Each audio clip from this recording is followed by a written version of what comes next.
7 February रोजी वडगर जिल्हा परिषद वार्ड आणि करंजले पंचायत समितीचं निवडणूक आहे।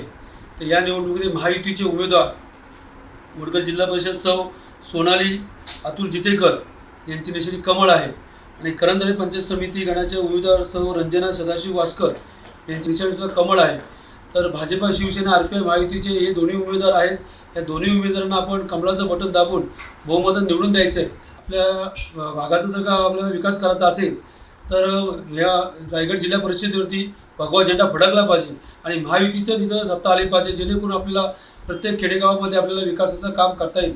केंद्रात सत्ता आपलीच आहे, राज्यात आपली ती महायुतीची सत्ता आहे आणि रायगड जिल्हा परिषदेतसुद्धा महायुती सत्ता येण्यासाठी आपल्याला आणि परळी पंचायत समितीवरती सुद्धा महायुतीची सत्ता येण्यासाठी आपल्याला या दोन्ही उमेदवारांना भरघोस मताने निवडून द्यायचं आहे। पुन्हा एकदा सांगतो की आपली निशाणी कमळ आहे आणि कमळाचं बटन दाबून आपण सौ सोनाली जितेकर आणि रंजना वास्कर यांना बहुमतात निवडून द्यायचं आहे, असं मी आपलं आवाहन करते।